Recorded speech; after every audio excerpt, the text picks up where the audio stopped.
ఘనంగా విశాలాక్షి మాసపత్రిక 15వ వార్షికోత్సవ వేడుకలు. నెల్లూరు నగరంలోని స్థానిక టౌన్ హాల్ నందు విశాలాక్షి మాసపత్రిక 15వ వార్షికోత్సవ వేడుకలు 25 కళా సంఘాల అధ్యక్షుడు అమరావతి కృష్ణారెడ్డి చేతుల మీదుగా ఘనంగా ప్రారంభించారు. ఈ సందర్భంగా వివిధ జిల్లాల నుండి, వివిధ రాష్ట్రాల నుండి పాల్గొన్న కవులు, రచయితలను ఘనంగా సన్మానించారు. అదేవిధంగా పుస్తకావిష్కరణ గావించారు.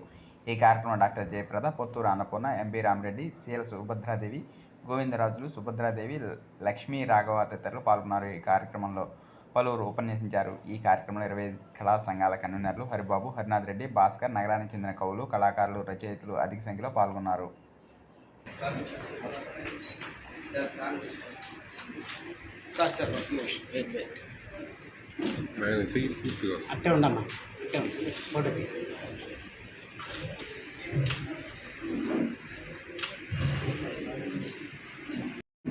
వివిధ రాష్ట్రాల నుంచి వచ్చిన కవులు, రచయితలకి, అలాగే వేదికలున్న ప్రతి ఒక్కరికి, అలాగే మంగళగిరి డిప్యూటీ కలెక్టర్ సౌరమ్మ గారికి అందరూ కూడా శిరస్సు వచ్చి నమస్కరిస్తున్నాం. మీ అందరి ముందు మాట్లాడటం, కలుసుకోవటం నేను చాలా అదృష్టంగా భావిస్తున్నాను.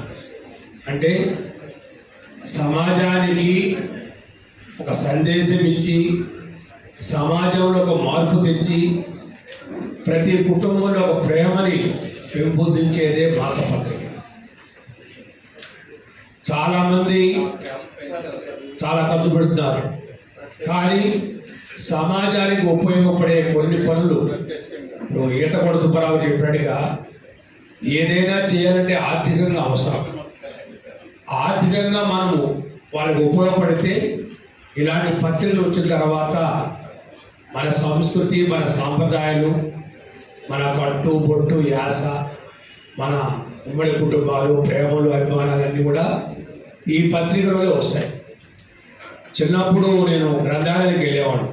అంటే అక్కడ అన్నీ ఇద్దరు పులిస్ నవళ్ళు కానీ, చందమామ, బాలమిత్ర అవన్నీ చదివినప్పుడు ఆనాటి గుర్తులే ఈరోజు నేను సమాజానికి ఉపయోగపడుతానంటే కారణం ఆ దాంట్లో చదివిన కథను, అర్థాలే నాకు ఈరోజు సమాజానికి సేవ చేయాలనే భావన కలిగింది.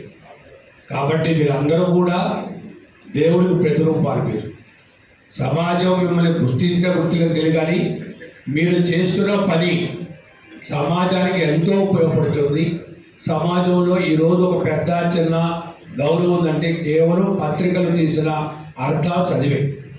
ఒక వ్యక్తి ఒక కథ రాయాలంటే ఒక మనసులోంచి కలగాలి భావన.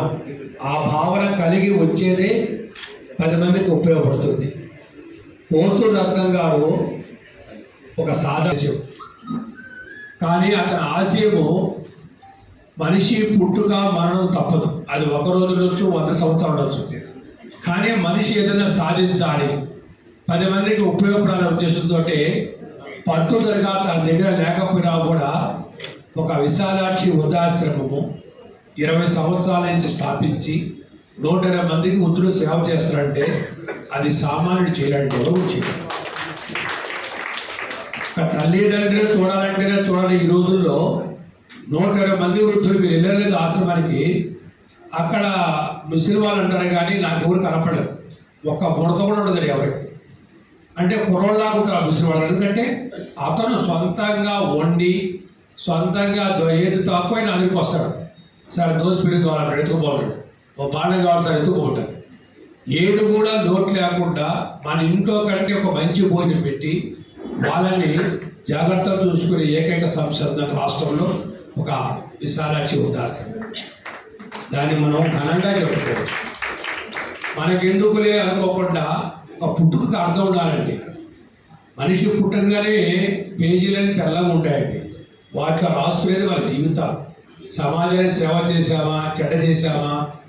చాలామంది అంటారు మా బిడ్డలకు మీరు డబ్బు ఇస్తున్నారు. డబ్బు కాదండి, మన సంస్కృతి, మన సాంప్రదాయాలు నేర్పడాలి. ఆస్తి ఇస్తే కాదు. అలాంటి నేర్పడినప్పుడు పిల్లలు ఈరోజు మన సంస్కృతిపై విదేశీ సంస్కృతి వస్తుంది. అంటే నేనేదో శాశ్వతము అనే భావంలోనే సమాజానికి ఉపయోగపడకుండా అతను ఒక్కడే స్వార్థంగా ఉంటాడు. కారణం ఏంటంటే మన తల్లిదండ్రులు ఒక మెసేజ్ ఇవ్వడం.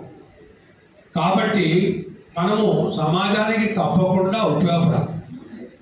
ఎందుకంటే మన పుట్టుకు అర్థం ఉండాలి, లేనప్పుడు దేనికి ఆ జీవితం అనవసరం.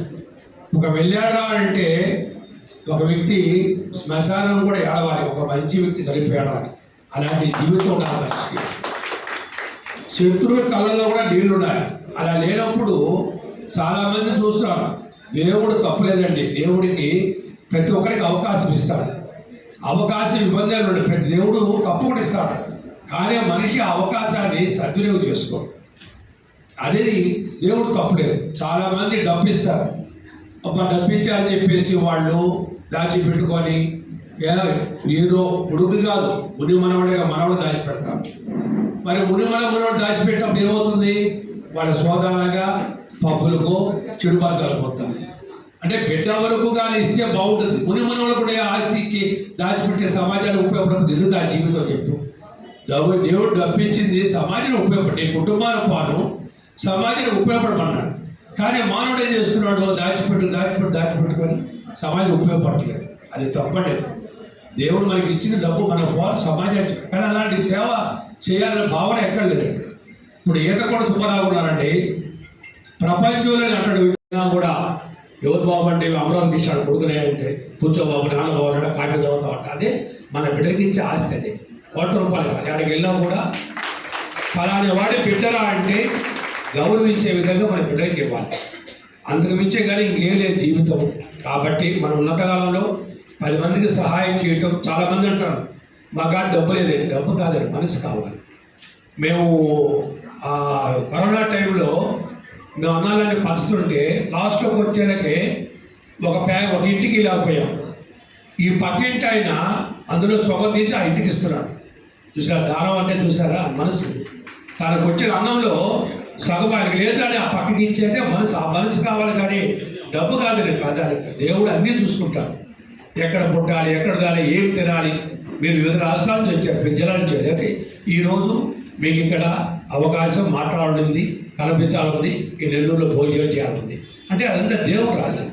లేదా మీరు ఎక్కడో రాష్ట్రాల నుంచి వచ్చిన జిల్లాల నుంచి వచ్చి మీరు ఇచ్చిన భోజనం చేయడం అంటే ఆ బియ్యం గింజ పండేటప్పుడే మీ పేరు రాస్తుంది, డబ్బు ప్రింట్ అయ్యేటప్పుడే మీ పేరు రాస్తుంటుంది. అవి మనకు చెందుతుంది. ఆవేశపడబడ్డా, బాధపడబడ్డా, ఎంత ఉంటే మేము సైకిలింగ్ తిరిగాం. తర్వాత స్ఫోట వచ్చింది, కారు వచ్చింది, దేవుడు ఇస్తున్నాడు. కానీ మన వృత్తిని మన దేవాలయంగా పూజించాం. ఇంకా అంతకు మించి దాంట్లో ఏం లేదు. మా వృత్తిని నేను ఈనాడు 30 సంవత్సరాలు రాత్రి పడేదాకా నేను చేస్తూనే ఉన్నాను. వంటలో రోజు 4-5 గంటలు కూర్చుంటాను. నా వృత్తి అదే. ఆ దేవాలయం వదిలేసి నేను పోయేసి దేవుడు కడిపోయి 100 టెంకాయలు కొట్టి స్వామి నాకు డబ్బు కట్టిస్తాడు. మన వృత్తిని ఎప్పుడు మనం పూజిస్తామో, దాన్ని కష్టపడతామో అప్పుడే మనం సక్సెస్ అవుతాం. ఇవన్నీ వదిలేసి దేవాలయంకి వెళ్ళేసి మనం చేసే పనిలోనే పుణ్యం ఉంది, దానిలోనే మనం కంటిన్యూ చేస్తూ సరిపోతాం. కానీ ఇవన్నీ మన వృత్తిని వదిలేసి సమాజానికి ఇబ్బంది పెట్టి దేవాలయం పోతే పుణ్యం మాత్రం కాదు. కాబట్టి మీరందరూ కూడా సంతోషంగా మీరు వచ్చినందుకు అభినందిస్తూ ఓసుదత్తంగా చేసే పని మీరందరూ సపోర్ట్ చేయండి. ఈతకోట సుబ్బారావు. మరెన్నో వీడియోల కోసం మా ఛానల్ను సబ్స్క్రైబ్ చేసుకొని పక్కనే ఉన్న బెల్ ఐకాన్ని యాక్టివేట్ చేసుకోండి.